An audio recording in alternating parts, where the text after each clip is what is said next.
여러분, 오늘도 제 채널을 찾아주셔서 진심으로 감사드려요. 영상 시작하기 전에 구독 버튼 꼭 눌러주시고 좋아요도 잊지 말고 눌러주세요. 여러분의 작은 관심이 더 좋은 이야기를 만드는 큰 힘이 되거든요. 그럼 지금부터 한 시어머니의 특별한 이야기를 들려드릴게요. 내 이름은 박영자야. 올해로 65이지. 남편을 일찍 여의고 아들 하나 키우느라 평생을 악착같이 살았어. 동대문 시장에서 옷 장사로 시작해서 이제는 작은 양장점 하나 운영하고 있지. 손님 옷 맞춰주고 수선하는 일을 하면서 먹고 살았어. 오늘은 내 생일이야. 65번째 생일. 아들 준호가 며느리 수진이랑 함께 저녁 먹으러 온다고 했어. 결혼한 지 6개월 됐는데 함께 생일 보내는 건 처음이지. 며느리랑 아직 어색하긴 하지만 오늘은 좋은 추억 만들고 싶었어. 새벽부터 일어나 집 청소를 시작했어. 먼지 하나 없이 깨끗하게 닦았어. 거실에 놓인 낡은 소파도 덮개를 새로 씌웠지. 며느리가 우리 집을 초라하게 볼까봐 신경이 쓰였거든. 집이 좁고 오래됐지만 깨끗하게라도 보여주고 싶었어. 점심때쯤 시장에 나갔어. 백화점은 비싸서 엄두도 안 나고 시장이 익숙했어. 과일 가게에서 제일 큰 수박을 골랐어. 며느리가 수박을 좋아한다고 아들이 말했거든. 정육점에서는 한우 등심도 샀어. 비싸긴 했지만 생일인데 좋은 고기 먹어야지. 집으로 돌아와 요리를 시작했어. 된장찌개, 불고기, 잡채, 나물 반찬들. 내가 만드는 음식이 화려하진 않지만 정성만큼은 최고라고 자부해. 평생 바느질만 하다가 밥 차리는 거라 서툴지만 아들 입맛은 잘 알거든. 오후 내내 부엌에서 땀 흘리며 음식을 만들었어. 허리가 아파도 참았어. 식탁 위에 음식이 하나씩 올라갈 때마다 기분이 좋아졌어. 며느리가 맛있게 먹어줬으면 좋겠다는 생각뿐이었어. 저녁 7시에 오기로 했는데 7시가 지나도 안 왔어.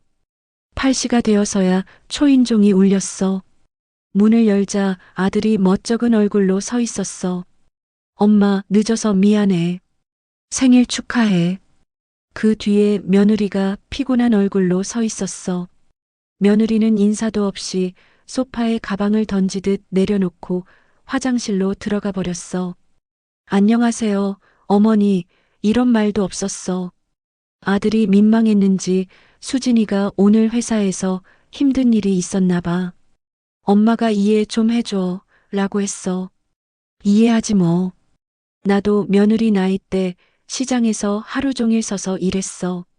그래도 시어머니 댁 가면 웃으면서 인사했는데 요즘 애들은 다르구나 싶었어. 하지만 내색하지 않고 차려놓은 밥상으로 안내했어. 차린 건 없지만 많이 먹어 라고 했더니 아들은 와, 진수성찬이네. 엄마 솜씨 여전하다 라며 좋아했어. 하지만 며느리는 식탁을 한번 훑어보더니 떨떠름한 표정으로 앉았어. 어머니, 힘드셨겠어요. 다음부터는 그냥 밖에서 사 먹어요. 첫마디가 고작 그거였어. 고맙다는 말은 바라지도 않았는데 사람의 정성을 단번에 무시해버리는 그 말투에 가슴 한구석이 서늘해졌어. 그래도 애써 웃으며 대꾸했어. 그래도 내 식구 먹일 건데 어떻게 아무 데서나 사 먹이겠니? 며느리는 마지못해 젓가락을 들었지만 깨작거리기만 할 뿐 음식을 제대로 먹지 않았어. 이따금 스마트폰을 확인하며 누군가와 메시지를 주고받는 모습에 아침부터 고생한 내 자신이 초라하게 느껴졌어. 밥이 모래알처럼 껄끄럽게 넘어갔어. 어색한 식사는 금방 끝났어. 준호가 설거지를 돕겠다며 부엌으로 들어왔고 며느리는 소파에 앉아 스마트폰만 들여다보고 있었어. 내가 과일을 깎아내오자 그제야 며느리가 소파에 놓아두었던 작은 종이봉투 하나를 들고 내게 다가왔어. 어머니, 이거요. 생신 선물이요. 건네는 손길에도 말투에도 아무런 감정이 실려 있지 않았어.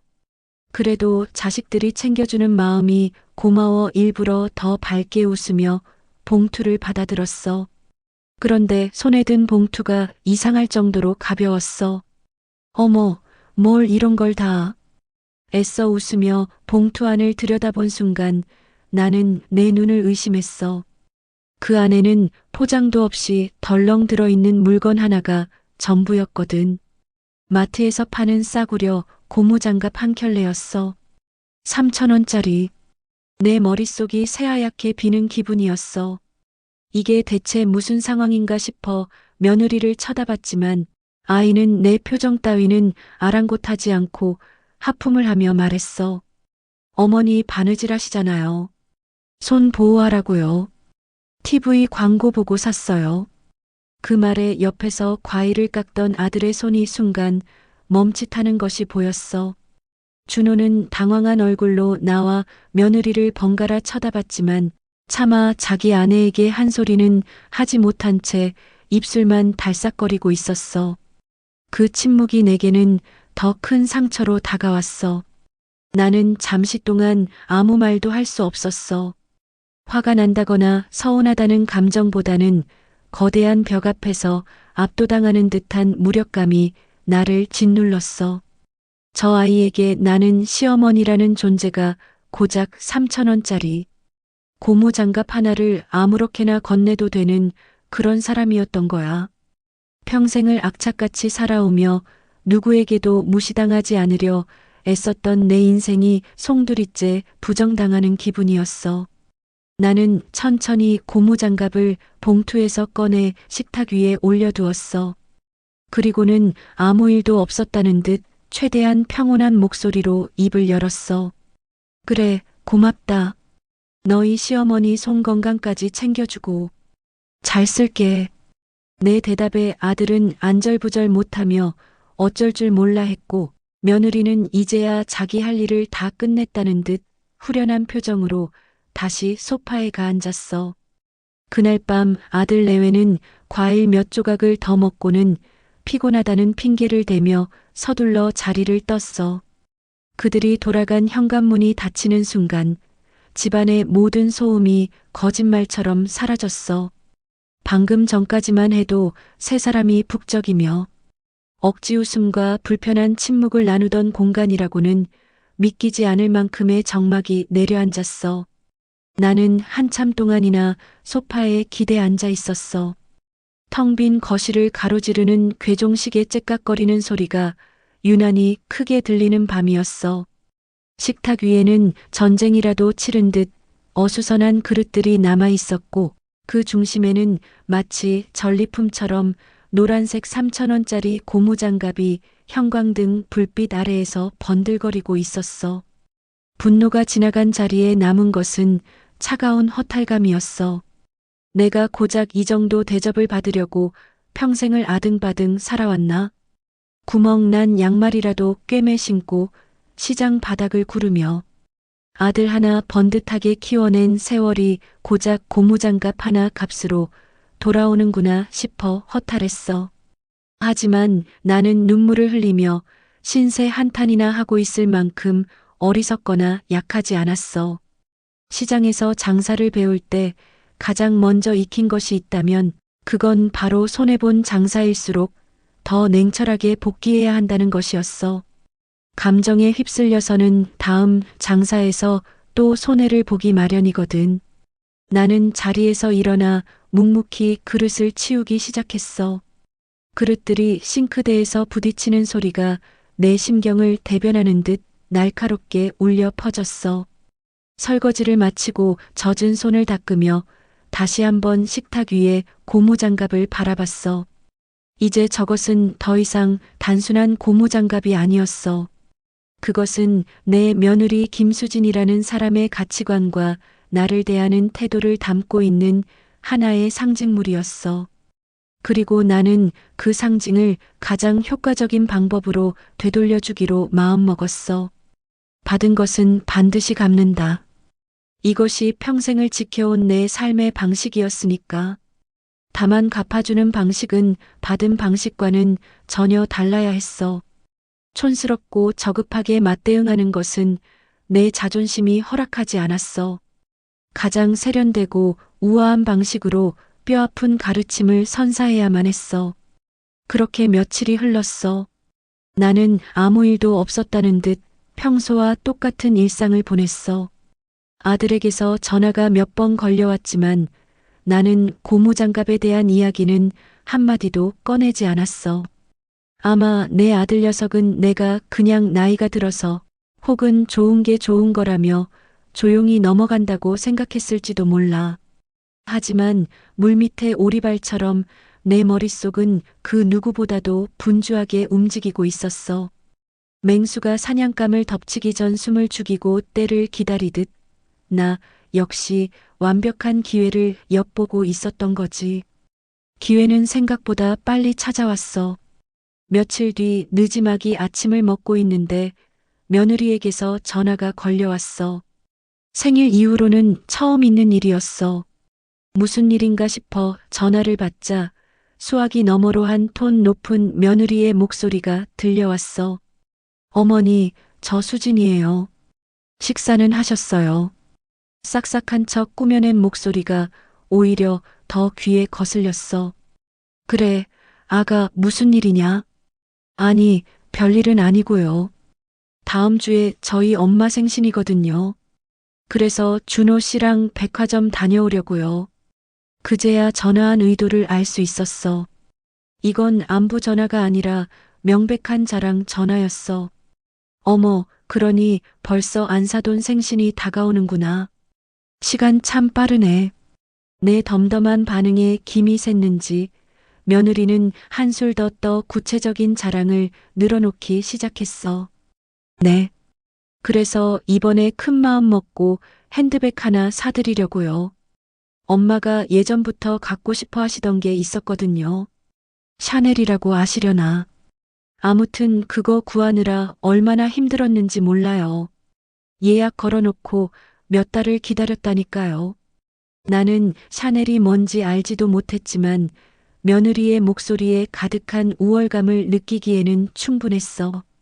나에게는 3,000원짜리 고무장갑 하나를 툭 던져주던 아이가 자기 엄마를 위해서는 몇 달을 기다려 명품 가방을 선물한다는 그 이중적인 태도에 다시 한번 실소를 금할 수가 없었어. 하지만 나는 내 감정을 조금도 드러내지 않고 오히려 다정한 시어머니를 연기했어. 우리 며느리 효녀네. 안사돈이 참 좋아하시겠다. 선물은 정성이 중요한 거지. 그럼요. 정성이 제일 중요하죠. 어머니, 그럼 저 준비하고 나가봐야 해서요. 다음에 또 전화 드릴게요. 전화는 그렇게 끊겼어. 나는 들고 있던 수저를 조용히 내려놓고 벽에 걸린 달력을 쳐다봤어. 그리고는 며느리가 말한 날짜에 빨간색 펜으로 커다랗게 동그라미를 쳤어. 안사돈 생신. 내 우아한 반격의 날이 정해진 순간이었어. 그날 오후 나는 난생 처음으로 혼자 백화점이라는 곳을 찾아갔어. 늘 시장이나 동네 마트만 다니던 내게 번쩍이는 대리석. 바닥과 눈이 부실 정도로 밝은 조명으로 가득한 백화점은 완전히 다른 세상처럼 느껴졌어. 1층에 들어서자마자 코를 찌르는 짙은 향수 냄새와 저마다 화려한 옷차림을 한 사람들 사이에서 시장에 갈 때 입던 점퍼 차림에 내가 유독 촌스럽게 느껴져 괜히 주눅이 들었어. 하지만 나는 고개를 꼿꼿이 들고 명품관으로 향했어. 샤넬 매장 앞에 섰을 때 쇼윈도에 진열된 가방들의 가격표를 보고 숨이 턱 막혔어. 가장 싼 게 500만 원이 넘었어.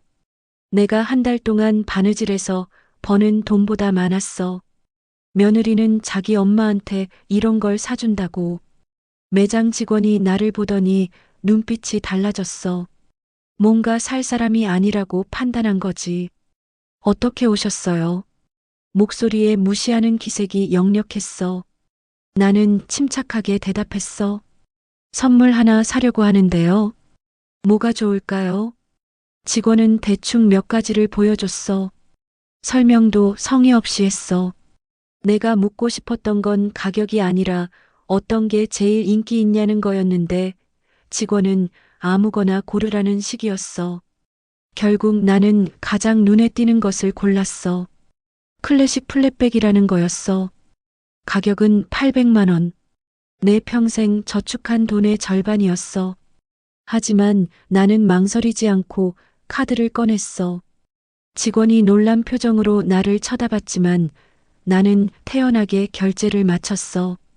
집으로 돌아오는 길 손에 든 쇼핑백이 천근만근 무거웠어. 돈이 아까워서가 아니라 이게 과연 올바른 방법인가 하는 의구심 때문이었어.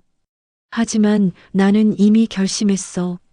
며느리에게 제대로 된 교육을 시켜줘야 한다고. 집에 도착해서 가방을 꺼내봤어. 확실히 예쁘긴 했어. 가죽 냄새도 고급스러웠어. 하지만 내 눈에는 그저 비싼 물건일 뿐이었어. 정성이나 마음이 담긴 것 같지는 않았어. 그냥 돈만 있으면 누구나 살 수 있는 거였어. 나는 가방을 다시 상자에 넣고 안 사돈 생신날을 기다렸어. 며느리가 자기 엄마한테 샤넬 가방을 선물하는 그날, 나도 안사돈한테 선물을 줄 거야. 그것도 아주 특별한 선물을 말이야. 드디어 그날이 왔어. 안사돈 생신날. 아들한테 전화가 왔어. 엄마, 오늘 장모님 생신인데 같이 가실래요? 수진이가 어머니도 초대하고 싶대요. 물론이지. 안사돈 생신인데 당연히 가야지. 나는 정성껏 준비했어. 새로 산 한복을 꺼내 입었어. 머리도 미용실에 가서 단정하게 손질했어. 그리고 800만 원짜리 샤넬 가방을 들고 집을 나섰어. 택시를 타고 안사돈 댁으로 향했어. 안사돈은 아파트에 살았어. 우리 집보다 훨씬 큰 곳이었어. 초인종을 누르자 며느리가 문을 열어줬어. 어머니 오셨어요. 어서 들어오세요. 반갑게 맞아줬지만 눈빛은 차가웠어. 거실에 들어서니 안사돈이 소파에 앉아 계셨어. 사부인, 어서 오세요. 안사돈은 따뜻하게 맞아주셨어. 나보다 1살 많으신 분이었는데 젊어 보였어. 옷도 깔끔하게 입으셨고 화장도 고급스러웠어. 생신 축하드려요, 안사돈. 건강하게 오래 사세요. 고맙습니다, 사부인.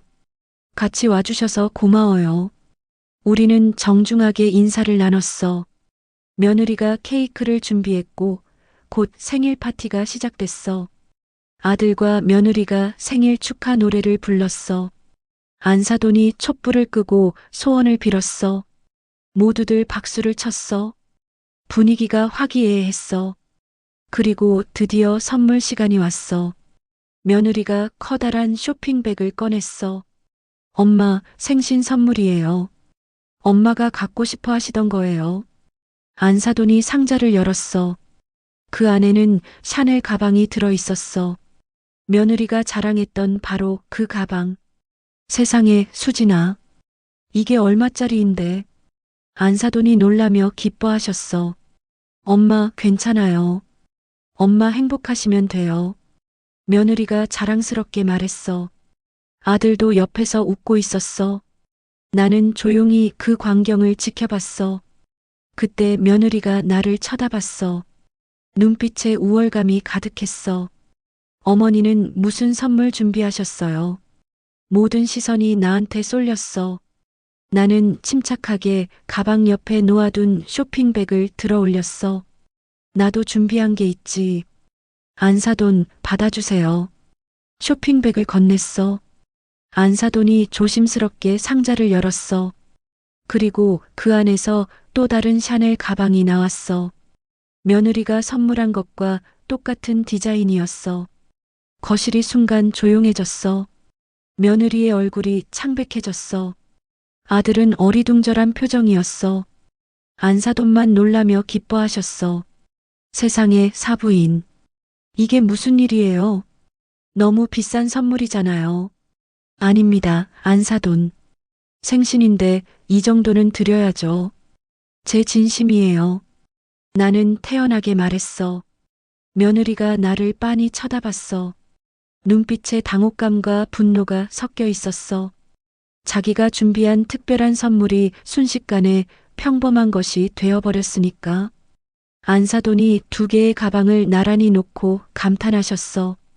똑같네요. 수진이랑 사부인이랑 마음이 통했나 봐요.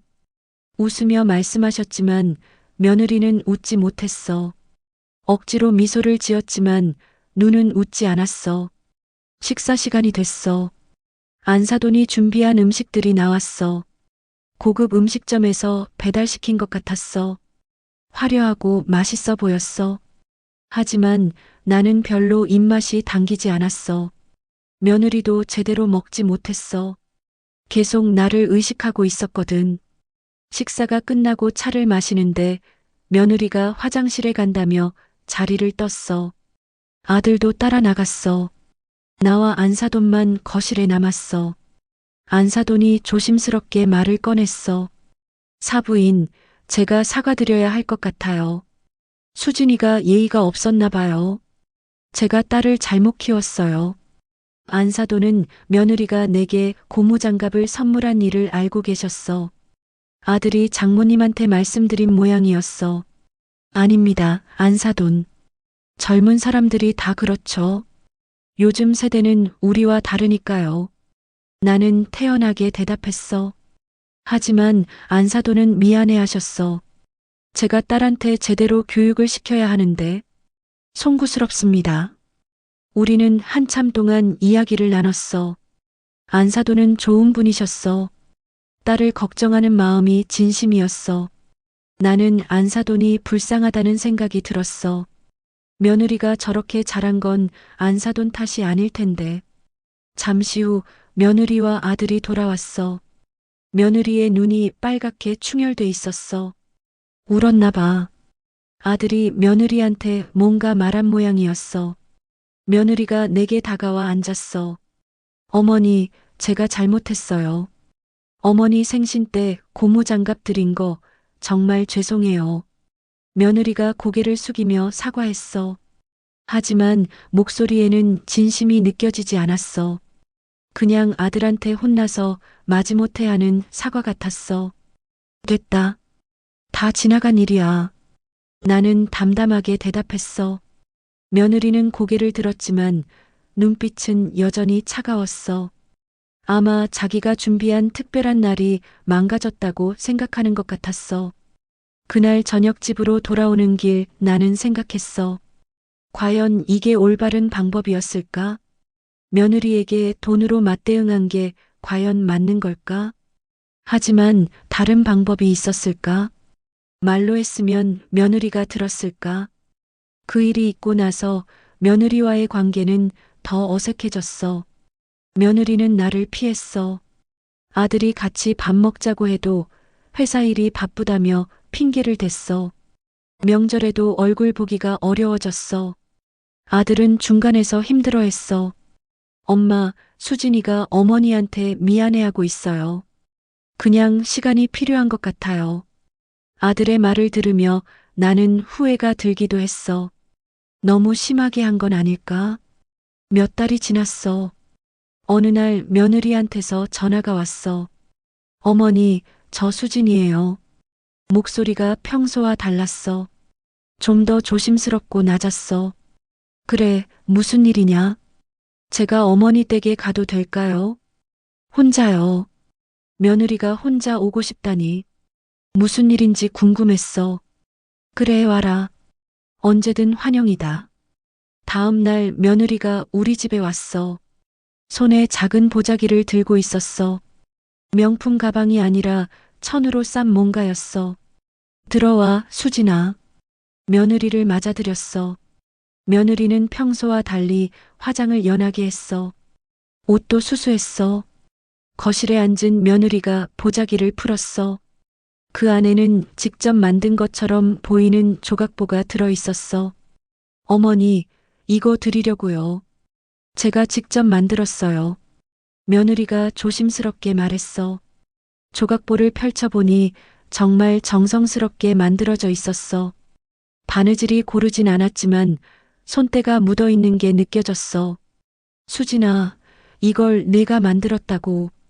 네, 어머니. 어머니가 평생 바느질 하시는 거 보면서 생각했어요. 저도 한번 해보자고요. 서툴지만 정성껏 만들었어요. 며느리의 목소리가 떨렸어. 나는 조각볼을 들고 한참을 바라봤어. 작은 천 조각들을 이어 붙인 거였는데 바느질이 서툴러서 군데군데 삐뚤었어. 하지만 그 서툰 바느질에서 며느리의 노력이 느껴졌어. 얼마나 시간이 걸렸을까? 손가락에 바늘 찔린 자국도 보였어. 고맙다, 수진아. 정말 고맙다. 나는 며느리를 안아줬어. 며느리가 내 품에서 울기 시작했어. 어머니, 죄송해요. 제가 정말 잘못했어요. 어머니한테 고무장갑 드린 거 평생 후회될 것 같아요. 며느리는 한참을 울었어. 나도 눈물이 났어. 우리는 그렇게 한참을 안고 울었어. 그동안 쌓였던 서운함과 미안함이 눈물로 쏟아져 나왔어. 울음을 그치고 차를 마시며 이야기를 나눴어. 며느리가 말했어. 어머니, 저 회사 그만뒀어요. 뭐라고? 네. 그동안 생각을 많이 했어요. 제가 너무 돈만 쫓아 살았던 것 같아요. 며느리는 그동안 자기가 얼마나 잘못 살아왔는지 깨달았다고 했어. 명품만 사고 돈만 쓰고 정작 중요한 건 몰랐다고. 어머니한테 고무장갑 드린 게 부끄럽고 창피해서 밤마다 울었대. 그래서 회사를 그만두고 뭘 할 거니? 저 어머니한테 바느질 배우고 싶어요. 어머니처럼 손으로 뭔가를 만들고 싶어요. 며느리의 눈이 진지했어. 진심이 느껴졌어. 정말이냐? 그럼 매일 와야 하는데. 괜찮겠니? 네, 어머니. 매일 올게요. 준호 씨도 찬성했어요. 며느리는 각오가 단단해 보였어. 나는 며느리의 손을 잡았어. 그럼 내일부터 시작하자. 다음 날부터 며느리가 매일 우리 집에 왔어. 아침 일찍 와서 저녁 늦게까지 함께 바느질을 했어. 처음에는 실에 바늘 꿰는 것도 힘들어 했어. 단추 달기, 옷깃 수선하기 같은 기초부터 시작했어. 며느리는 생각보다 성실했어. 손가락이 찔려도 참고 눈이 아파도 계속했어. 조금씩 실력이 늘어갔어. 한 달쯤 지나니 간단한 수선은 혼자서도 할 수 있게 됐어. 우리는 함께 시간을 보내며 이야기를 많이 나눴어. 며느리의 어린 시절, 자라온 환경, 생각들. 들어보니 며느리도 나름 힘든 삶을 살아왔더라고. 부모님이 이혼하고 엄마 혼자 키웠대. 그래서 돈에 집착하게 됐다고. 나도 내 이야기를 들려줬어. 남편을 일찍 여의고 아들 혼자 키우느라 고생한 이야기. 시장에서 장사하며 악착같이 살았던 이야기. 며느리는 진지하게 들었어. 어머니, 정말 대단하세요. 존경해요. 우리는 점점 가까워졌어. 시어머니와 며느리가 아니라 진짜 모녀 같았어. 며느리가 바느질을 배우면서 인생도 배워가는 것 같았어. 한 땀 한 땀 바느질하듯이 인생도 정성껏 살아야 한다는 걸. 반년쯤 지났을까? 며느리의 실력이 많이 늘었어. 이제는 간단한 옷 수선은 물론이고 리폼도 할 수 있게 됐어. 며느리가 제안했어. 어머니, 우리 같이 작은 가게 해볼까요? 둘이서요. 가게라니. 무슨 가게? 바느질 가게요. 수선하고 리폼하고. 어머니 실력이면 충분히 할 수 있어요. 저도 도울게요. 며느리의 눈이 반짝였어. 아들도 찬성했어. 엄마, 좋은 생각인 것 같아요. 제가 도와드릴게요. 우리는 머리를 맞대고 계획을 짰어. 집 근처에 작은 가게를 얻기로 했어. 초기 비용은 내가 냈어. 평생 모은 돈을 조금 썼지만 후회는 없었어. 며느리와 함께하는 일이라면 기꺼이 투자할 수 있었어. 한 달 후 작은 가게가 문을 열었어. 영잔의 바느질이라는 간판을 달았어. 며느리가 직접 디자인했어. 소박하지만 따뜻한 느낌이었어. 가게는 크지 않았지만 우리 둘이 일하기에는 충분했어. 처음에는 손님이 많지 않았어. 동네 사람들 몇 명이 와서 단추 달아달라, 지퍼 갈아달라 하는 정도였어. 하지만 우리는 성심껏 일했어. 한 분 한 분 정성껏 대했어. 며느리가 아이디어를 냈어. 어머니, SNS 해봐요. 요즘은 다들 SNS로 홍보하잖아요. 나는 스마트폰도 서툰데 SNS라니. 며느리가 도와줬어. 사진 찍는 법, 글 쓰는 법을 차근차근 알려줬어. 우리는 작업 과정을 사진으로 찍어 올렸어. 낡은 옷을 새 것처럼 리폼하는 과정, 손님이 기뻐하는 모습, 며느리가 쓴 글도 따뜻했어. 사람들이 하나둘 댓글을 달기 시작했어. 어느 날 한 젊은 여자가 가게를 찾아왔어. SNS를 보고 왔다고 했어.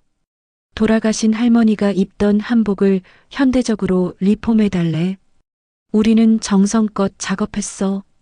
한복의 전통미를 살리면서도 젊은 사람이 입을 수 있게 디자인을 바꿨어. 완성품을 받아든 여자가 감격해하며 울었어. 할머니 생각이 난대. 이 옷을 입으면 할머니가 옆에 계시는 것 같대. 우리도 뭉클했어. 돈을 벌려고 시작한 일이었지만 사람들에게 감동을 주는 일이기도 했어. 그 여자가 SNS에 후기를 올렸어. 사진과 함께 긴 글을 썼어. 영잔의 바느질이 얼마나 좋은 곳인지, 시어머니와 며느리가 함께 일하는 모습이 얼마나 아름다운지. 그 글이 퍼지면서 손님이 급격히 늘었어. 전국 각지에서 사람들이 찾아왔어. 할머니 옷을 리폼해달라. 아버지 양복을 수선해달라. 단순히 옷을 고치는 게 아니라 추억과 사연을 담는 일이었어. 우리는 하나하나 정성껏 작업했어. 며느리와 나는 매일 함께 일했어. 아침 일찍 가게 문을 열고 저녁 늦게 닫았어. 힘들었지만 행복했어. 함께 웃고, 함께 일하고, 함께 밥을 먹었어. 진짜 가족이 된 것 같았어. 아들도 퇴근 후에 가게에 들러 도와줬어. 무거운 짐을 나르고, 장부를 정리하고, 우리 셋이 함께하는 시간이 소중했어. 예전에는 어색했던 가족이 이제는 진짜 가족이 됐어. 1년이 흘렀어. 다시 내 생일이 돌아왔어. 66번째 생일. 작년 생일에 받았던 고무장갑이 떠올랐어. 그때는 정말 서러웠는데 지금 생각하면 웃음이 나오기도 해. 며느리가 며칠 전부터 뭔가 준비하는 것 같았어. 아들이랑 몰래 이야기하고 가게 일을 일찍 마치고 어디 나가고 무슨 일인지 궁금했지만 묻지 않았어. 깜짝 선물인가 보다 싶었어. 생일 당일 아침 가게에 가려고 준비하는데 며느리한테서 전화가 왔어. 어머니, 오늘은 가게 쉬어요. 집에 계세요. 저랑 준호 씨가 갈게요. 무슨 일이냐고 물으니 비밀이래. 점심때쯤 아들과 며느리가 왔어. 손에 큰 상자를 들고 있었어. 엄마, 생신 축하해요. 아들이 환하게 웃으며 말했어. 며느리도 옆에서 웃고 있었어. 작년과는 완전히 다른 모습이었어. 거실에 앉아 상자를 열어봤어. 그 안에는 아름다운 한복이 들어 있었어. 전통 한복이 아니라 현대적으로 디자인된 한복이었어. 색감도 고급스럽고 디테일도 섬세했어. 세상에, 이게 뭐니? 어머니, 저희가 직접 만들었어요. 준호 씨랑 같이요. 며느리가 자랑스럽게 말했어. 내가 이걸 만들었다고. 네, 어머니. 어머니가 가르쳐 주신 대로 한 땀 한 땀 바느질했어요. 한복을 들어 올려봤어. 정말 정성스럽게 만들어져 있었어. 바느질 하나하나에 며느리와 아들의 마음이 담겨 있는 게 느껴졌어. 눈물이 났어. 고맙다. 정말 고맙다. 이게 제일 좋은 선물이다. 며느리가 내 손을 잡았어. 어머니, 작년에 고무장갑 드린 거 평생 죄송할 거예요. 그때 제가 정말 어리석었어요. 이제는 알아요. 진짜 가치 있는 게 뭔지, 돈으로 살 수 없는 게 얼마나 소중한지. 며느리의 눈에서 눈물이 흘러내렸어. 나도 울었어. 우리는 서로 안고 울었어. 아들도 옆에서 눈물을 닦았어. 우리 셋은 한참을 그렇게 안고 있었어. 울음을 그치고 한복을 입어봤어. 거울을 보니 정말 예뻤어. 며느리가 내 치수를 정확히 알고 만들었더라고. 몸에 딱 맞았어. 아들이 사진을 찍어줬어. 우리 셋이 함께 찍은 사진은 정말 행복해 보였어. 저녁에는 며느리가 직접 만든 음식을 먹었어. 작년에 내가 차린 밥상을 기억하고 똑같이 만들어 왔대. 해물찜, 불고기, 나물들. 맛은 서툴렀지만 정성이 느껴졌어. 많이 먹어, 어머니. 어머니가 해주신 것처럼 정성껏 만들었어요. 며느리가 웃으며 말했어. 나는 며느리가 정말 많이 변했다는 걸 느꼈어. 돈만 아는 아이에서 사람의 마음을 아는 사람으로 자라났어. 식사를 마치고 차를 마시며 이야기를 나눴어. 며느리가 말했어. 어머니, 저 어머니 딸이어도 돼요. 진짜 엄마처럼 생각해도 될까요? 당연하지. 너는 이미 내 딸이야. 며느리가 아니라 딸이야. 우리는 밤늦게까지 이야기를 나눴어. 지난 1년 동안 있었던 일들, 앞으로의 계획들. 며느리는 가게를 더 키우고 싶대. 많은 사람들에게 우리의 이야기를 전하고 싶대. 나도 동의했어. 그날 밤 잠들기 전 나는 옷장에 걸린 한복을 바라봤어. 작년 생일에 받은 고무장갑과 올해 받은 한복. 둘 다 며느리가 준 선물이지만 천지 차이였어. 하지만 고무장갑이 없었다면 이 한복도 없었을 거야. 고무장갑 덕분에 며느리가 변했어. 그리고 우리가 가까워졌어. 생각해보면 고무장갑도 나쁜 선물은 아니었어. 그게 시작이었으니까. 모든 게 고무장갑에서 시작됐어. 그로부터 몇 년이 흘렀어. 가게는 점점 커졌어. 처음 작은 가게에서 시작했는데 이제는 직원도 두고 있어. 며느리와 나 그리고 아들이 함께 운영하고 있어. 요즘은 유명해져서 TV에도 나왔어. 시어머니와 며느리가 함께 운영하는 바느질 가게. 사연이 특별하다며 방송국에서 취재를 왔었어. 우리 이야기가 방송되고 나서 더 많은 사람들이 찾아왔어. 며느리는 이제 바느질 실력이 나보다 나아졌어. 섬세하고 창의적이야. 젊은 감각으로 전통과 현대를 잘 섞어. 나는 며느리가 자랑스러워. 내가 가르친 것보다 훨씬 더 발전시켰거든. 아들도 회사를 그만두고 우리와 함께 일하고 있어. 경영을 맡아서 해. 장부 정리하고 직원 관리하고 우리 셋이 함께 일하니까 더 좋아. 진짜 가족 사업이 된 거지. 어느 날 며느리가 좋은 소식을 전했어. 어머니, 저 임신했어요. 뭐라고? 정말이냐? 네, 3개월 됐어요. 드디어 손주를 보게 됐어. 너무 기뻤어. 며느리를 안아주며 축하했어. 임신한 며느리를 위해 가게 일을 줄였어. 무리하지 말라고 했지. 하지만 며느리는 계속 일하고 싶어 했어. 조심하면서 일하겠대. 나도 더 챙겨줬어. 진짜 딸처럼. 10달이 지나고 며느리가 출산했어. 건강한 여자아기였어. 내 첫 손녀야. 얼마나 예쁜지 몰라. 며느리를 닮아서 눈이 크고 코가 오똑해. 아기 이름은 준이. 준호의 준자에 기쁨 희자야. 산후조리원에서 며느리를 돌봤어. 미역국도 끓여주고 아기도 돌봐주고. 며느리는 정말 고마워했어. 어머니, 없었으면 어떻게 했을까요?